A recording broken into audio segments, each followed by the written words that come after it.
parents sent me away to live with my uncle and never saw them again, while my uncle helped me succeed. Now I own a house, a business, and finally told my bio dad he failed as a father. Back when I was just a teenager, my family experienced a devastating loss when my dad, who at the time was a successful businessman, started facing enormous financial troubles in his business. At one point, his business partner even ran away with some of the company's funds, making it impossible for my dad to keep the business afloat any longer. In the end, he was forced to shut down the business completely. Now, my father had always been a very proud man and had immense pride in his business. However, when he suddenly lost his only source of income, it made him absolutely depressed. He had always been a pillar of strength for our family, the one we all looked up to, not just for his hard work and dedication, but for the way he carried himself with dignity and grace in everything he did. His business wasn't just a source of income, it was a reflection of his dreams, his aspirations, and all the years of effort he had invested. When it crumbled, it felt like more than just a financial loss. It was as if a part of him had been taken away. For our family, this loss was not just about the money or the business itself, it was about the uncertainty that followed. Watching my father transform from the cheerful, happy man I had always known into someone who was short-tempered and constantly agitated was one of the most painful experiences of my life. It was as if the weight of his loss had drained him of the very qualities that had defined him for so long. I vividly remember those dark days when he would spend entire days in bed, a stark contrast to the energetic man he used to be. He would only come out to eat, and even then, it was a quick, almost mechanical routine before he retreated back to the solitude of his bed. He seemed to have lost all interest in life outside of his room. My mom would try her best to lift his spirits. She would gently urge him to get out of bed, suggesting that he find some hobbies or even just go for a walk to clear his mind. She hoped that maybe a distraction could help pull him out of the deep sadness he was sinking into. But instead of the hopeless response she was looking for, my dad would often snap at her, telling her to leave him alone. The frustration and pain in his voice were palpable, and it was clear that he was grappling with emotions he didn't know how to handle. During this difficult time, my mom became the sole provider for our family. She was a nurse at a local hospital, and while she had always been committed to her work, the financial strain of my dad's business collapse meant she had to take on even more. The bills were piling up, and the rent was overdue. There was no choice, she had to pick up extra shifts at the hospital, often working long hours just to keep us afloat. It was hard to see her stretch herself so thin, juggling the demands of her job while also trying to hold our family together emotionally. She never complained, but I could see the exhaustion in her eyes and the weight on her shoulders. She was carrying so much, and I admired her strength even as I worried about how long she could keep it up. The atmosphere at home during that time was always heavy, and thick with an unspoken tension that lingered in every corner of the house. My younger brother, Michael, and I did our best to avoid anything that might anger our parents, especially our dad, whose mood had become so unpredictable. Now, Michael was always the smarter one between the two of us, the kind of kid who was naturally gifted when it came to academics. He was a bit of a nerd, the type who loved burying his nose in books and solving complex problems for fun. In contrast, while I did well in school, my interests extended beyond just studying. I was passionate about basketball and had a few other hobbies that I enjoyed, which meant my grades weren't quite on Michael's level. But I always did my best, and up until that point, my mom had never had any issues with it since she regularly kept track of my grades. She understood that we were different, and she valued the effort we each put into our pursuits. However, as my dad began spending more and more time at home, the dynamics in our family began to change. He suddenly had a newfound interest in our grades and would make comments about how I clearly wasn't working as hard as Michael, pointing out the differences in our academic achievements. I remember him saying things like, "If you're not going to be the best, then what's the point of even studying? Stop going to school." His words hurt a lot, not just because they were mean, but because they clearly came from his own pain and failure after the loss of his business. It was as if he was projecting his feelings of inadequacy and loss onto me. It hurt to see him so disillusioned and to feel like I was somehow contributing to his unhappiness, even though I knew deep down that wasn't the case. I tried to focus on my studies more, hoping to impress my dad, but it was just never enough. If my mom ever showed any appreciation for my grades, my dad would quickly undermine it with taunts, insisting that there was nothing to be proud of when the grades could be much better. At first, my mom would try to defend me, reminding him that I was doing my best and that every achievement, no matter how small, deserved recognition. But as time went on, and as my dad's taunts grew more frequent and intense, something changed. Slowly, she started to join in with him, echoing his comparisons between me and Michael. They both began to tell me, almost daily, how much better my younger brother was doing than me and how I needed to step it up if I wanted to keep up with him in life. My dad would remind me almost every day how I was always lesser than Michael. The comparisons felt relentless, and they started to seep into every aspect of my life.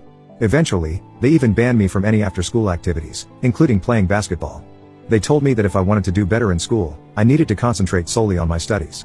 So, I was forced to give up the sport I loved, the one thing that allowed me to feel free and happy, and devote all my time to schoolwork, just so I could be as brilliant as my brother. However, as my parents' restrictions tightened, I began to feel trapped in my own home. I was constantly on edge, waiting for their next criticism or comparison. I started to feel depressed, overwhelmed by the sense that no matter what I did, it would never be enough. There was no time for rest or relaxation. It was just a continuous cycle of studying, worrying, and trying to avoid confrontation. My dad would check up on me constantly, making sure I was studying even if I had already finished all my assignments. He would make me feel guilty if I even took a short break. The pressure was suffocating, and it made it hard to focus on anything, let alone enjoy the things I used to love. I became so jittery around my parents that I started recognizing them by the sound of their footsteps. If I heard my dad coming up to my room, I would immediately scramble to cover my comic book with a textbook, pretending to be studying even when I had nothing left to study. I was terrified of being caught wasting time, and afraid that he would accuse me of being lazy or not taking my studies seriously. The constant fear of disappointing them, of being compared unfavorably to Michael, consumed me. This fear and anxiety bled into every part of my life. I felt like I was walking on eggshells, never knowing when the next criticism would come or what I would be accused of next. I began to lose interest in everything, even the subjects I used to enjoy, because they were now just another source of stress. The joy I once found in learning and in playing basketball was gone, replaced by a deep sense of inadequacy and guilt. I became a shadow of who I once was, constantly striving for an approval that seemed more and more unattainable. And even though I was doing everything they asked, studying harder, giving up my hobbies, and trying to be the perfect student, I never felt like it was enough. The more I tried to meet their standards, the more distant and disconnected I felt from them, and from myself. A year into my dad's business going under, our family was still caught in a downward spiral. My dad hadn't been able to find a new job, and my mom was working herself to the bone, trying to keep everything together while the bills kept piling up. That's when I remembered my grandmother had come to visit. I think she must have noticed right away how different our lives had become. We had once lived comfortably, with everything we needed and more, but now it felt like we were just scraping by, struggling to make it through each day. I didn't know it at the time, but I think my grandmother had a serious talk with my parents about our situation. She must have seen the toll it was taking on all of us, especially on my mom, who was working endless hours, and on my dad, who was still grappling with the loss of his business and his sense of self-worth. The very next day after my grandmother's visit, my parents sat me down for a talk. I could tell right away that something was different. There was a seriousness in their expressions that made my stomach drop. They told me that they had been talking and had come to a difficult realization. They were struggling too much to take care of both me and my brother. I was taken aback, not fully understanding what they were trying to say. I asked them what they meant, my heart pounding in my chest. My dad looked at me with a heaviness in his eyes that I had never seen before, and he explained that my grandmother had suggested a solution, one that neither of them wanted to consider, but felt they had to. She had pointed out that my uncle, who didn't have any children of his own, had always wanted to be a father. He and his wife had a stable life, and they would be happy to look after one of us, to ease the burden on my parents and give one of us a better chance at stability. I looked confused as I heard this. My mom then chimed in, her voice trembling as she spoke. She told me that because Michael was the youngest and more academically inclined, they believed it was best for him to stay with them so that his education wouldn't be disrupted. They said they wanted me to go and live with my uncle, where I could have a fresh start and they could focus on taking care of Michael. Hearing this, I felt like the ground had been pulled out from under me. I was shocked and hurt. It felt like a rejection, like they were choosing Michael over me, deciding that he more worthy of their care and attention just because he was more talented than me. I couldn't understand why they would send me away, why they thought it was okay to separate our family like this. I had always done my best, despite everything that had happened, and now it seemed like none of that mattered. I started to cry and asked them if they didn't love me anymore and how I would work harder on getting better grades, but my dad shook his head and told me that they just didn't have the money to support 2 kids and assured me that I was a better match for my uncle's family anyways. My mom tried to explain how, as the oldest child, I should make this sacrifice without complaining since Michael had a better shot of becoming someone extraordinary. I remember staring at them, trying to process what they were saying. At that moment, I felt a mixture of emotions: anger, sadness, betrayal, and an overwhelming sense of loss. I knew things had been hard, but I never imagined it would come to this, that my parents would decide to send me away. It was as if the last bit of stability I'd left was being taken away from me, and I didn't know how to cope with that. My parents were clearly torn also, and I could see that this decision wasn't easy for them, but it didn't make it hurt any less.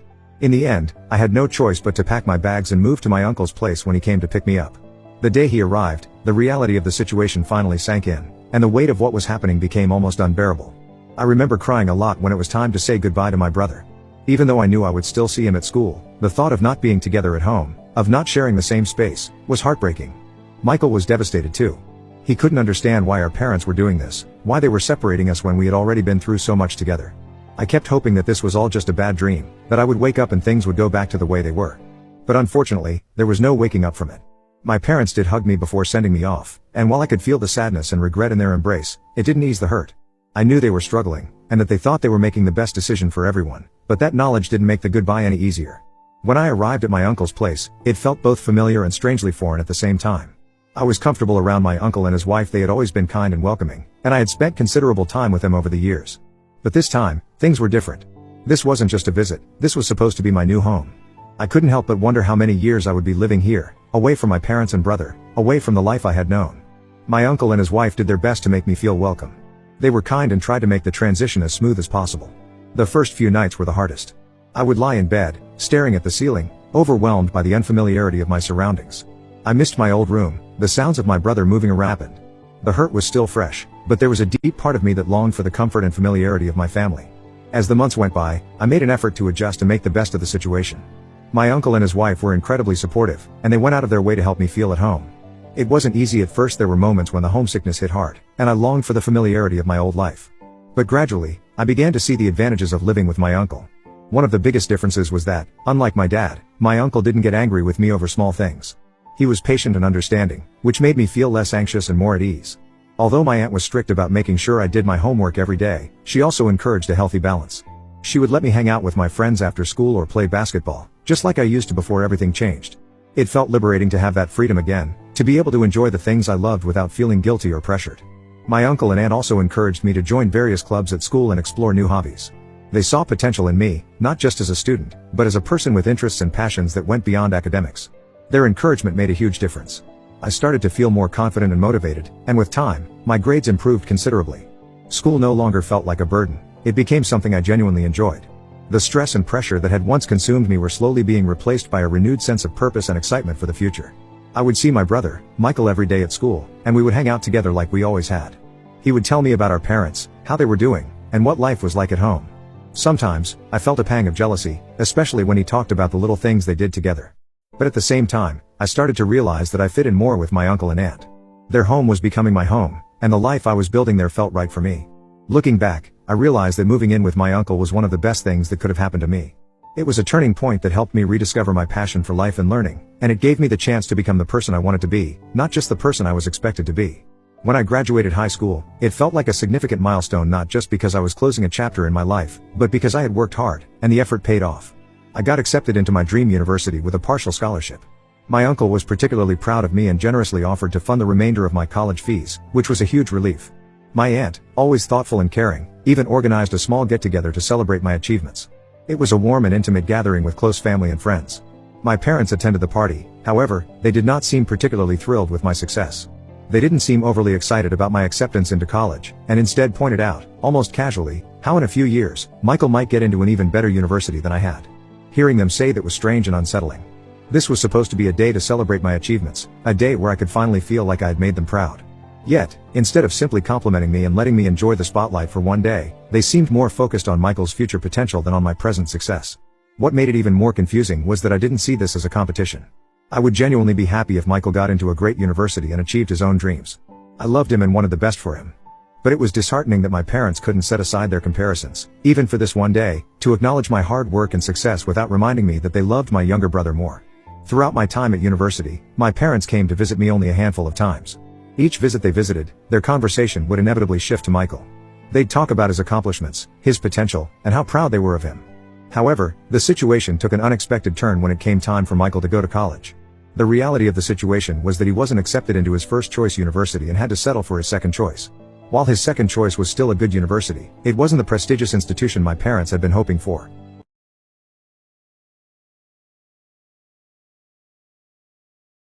They had been banking on his acceptance into the top university as a way to boast about their younger son being superior to the older one, me.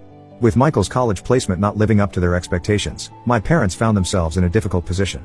They could no longer use his achievements to compare or outshine mine, which seemed to leave them frustrated. The narrative they had carefully crafted of Michael being the academic star was disrupted. Now, they couldn't brag about him any longer. Although I felt a sense of vindication, I also felt a pang of sympathy for Michael. Despite the way he was used as a benchmark in my parents' eyes, he was still my brother, and I knew that he must have tried his best to get accepted into the best. Over the years, my relationship with my parents remained strained and eventually became almost non-existent. They rarely ever called me, and I stopped reaching out to them as well. After graduating from university, I landed a high-paying job across the country. I was a bit nervous about accepting, but my uncle and aunt encouraged me to give it a try. I am glad I took a chance and moved, as the opportunity allowed me to save a significant amount of money and make smart investments. 4 years ago, I was offered a senior managerial role at a major corporation, thanks to my extensive experience. The salary boost has been more than sufficient for a luxurious lifestyle, and 2 years ago, I achieved one of my biggest dreams by purchasing my own home. While I haven't gotten married or had children yet, I've chosen to spend my money on myself and the things that make me happy. Meanwhile, I haven't forgotten about my uncle and aunt. I regularly keep in touch with them and make sure to send them birthday gifts and Christmas gifts each year as a token of my appreciation for everything they've done for me. I've also stayed connected with Michael, my younger brother, and continued to support him. Last year, Michael shared some troubling news with me. He had been laid off from his job at a tech company due to the economic downturn and the ongoing job crisis. Since then, he had been working on starting a business with a friend, but the venture wasn't progressing as smoothly as they had hoped. Given the challenges he was facing, he reached out to me for financial support, asking if I could invest in his business. Even though I didn't have detailed information about his business plan, I decided to invest in it blindly. My primary motivation was to show my support for Michael. I understood how tough the situation was for him and wanted to help him get back on his feet. I didn't even care if the business was going to fail because all I wanted was to have my brother's back. Fortunately, his business has started performing well, and although it hasn't taken off yet, my brother is really grateful that I believed in him when no one else did. This year, my family decided to host a grand birthday party for my grandma's 75th birthday. I was really looking forward to it, eager to reconnect with everyone after so many years. I flew down excitedly, ready to catch up with my family and celebrate the milestone. Over the years, I've changed a lot. My style, my appearance, and the way I spoke have all evolved, reflecting the comfortable and successful life I have built for myself. My parents, who hadn't seen me in 10 years and hadn't even made any effort to stay in touch, were visibly shocked by the changes. My mom awkwardly greeted me with a warm hug, which was nice. My dad, on the other hand, seemed more reserved. He nonchalantly started asking questions about my job and position, and I could see the surprise in their eyes as I shared the details with him. I mentioned that I had even bought a house for myself, which took my dad by surprise. He immediately scoffed and expressed disbelief, implying that it wasn't possible for me to achieve such a huge thing. This pissed me off, so I told him that I would never lie about owning a house and that not everyone is a loser who depended on his wife for financial support like he had for all these years. This comment took my dad by surprise. However, before he could argue, I went on to add, "Growing up, your lack of faith in me was incredibly painful. It felt like no matter what I did, it was never good enough. I faced constant criticism and was always compared to Michael. However, I am not that little boy anymore. I am doing quite well for myself, not that I have to prove it to you, but the fact that you can't recognize my achievements even after all the things I have done speaks more about your inability to see beyond your own insecurities than about me. It's clear that you still struggle with accepting my success, and frankly, that's your problem, not mine." My dad looked taken aback since he clearly didn't expect me to push back. I also pointed out to him how I was the only one who had invested in his talented son's business when Michael had no other prospects, so my dad needed to get his head out of the gutter and start respecting the person I had become over the years. I knew my words were sharp and that they were likely to hurt. I saw the hurt in his face. However, a part of me felt justified in standing up for myself since he had always just dismissed me. Ever since the party, my mom has been calling me, expressing how deeply I hurt my dad with my comments. She has asked me to apologize to him for disrespecting him since my words left him feeling embarrassed. She says I had no right to point out that he still depended on mom for money. In turn, I have refused to back down and apologize to him. Ida for speaking the truth to my dad? Update 1. Just to clarify a few things, my dad never returned to work after his business failed. He attempted a few different things, but he didn't like working a regular 9-to-5 job. As a result, my mom has continued to support him financially while he takes on the role of a house husband and does occasional freelance consulting work. Michael is aware of the strained relationship I have with our parents. He has never supported or participated in their favoritism. My brother genuinely loves me and has always tried to support me whenever he can. Back when our parents sent me to live with my uncle, Michael was still young and couldn't do much to help at the time. I think the main reason that my parents clearly dislike me is because I remind them about their failures. They clearly abandoned me when things got tough, hoping that by getting rid of me, all their problems would be gone or at least that their lives would improve. However, they continued to face financial difficulties while I thrived under my uncle's care. It must have felt like a slap in the face for them. Also, they never expected me to become successful in my life, so they just can't wrap their heads around it. My uncle and aunt never pressured my parents to take me back, as they were genuinely happy to have me with them. They consider me their son, though they never imposed themselves on me and allowed me to shape our relationship on my own. Over the years, they've observed my parents' favoritism toward Michael, and I think that's why my aunt and uncle have been so fiercely protective and loving towards me. They provided me with everything that my parents could never give me. Update 2. I agree with a lot of y'all that I should not have to apologize to my dad when he was the one who had been rude to me. Hence, I decided to write an email to my parents detailing how I have felt about them all these years and how disappointed I am that they never apologized.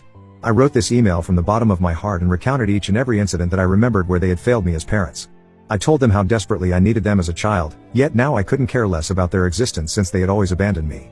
After reading my email, I guess it must have opened their eyes to how deeply they had hurt me because my mother called me, crying and apologizing for ever agreeing with my dad and sending me to stay with my uncle. She explained that they had no other choice at the time and confessed that seeing the pain in my eyes whenever we met afterward made her hate herself. She admitted that this guilt was one of the main reasons she had distanced herself over the years. I told her that her reasons no longer mattered to me because our relationship was beyond repair. I no longer considered her and dad as my parents.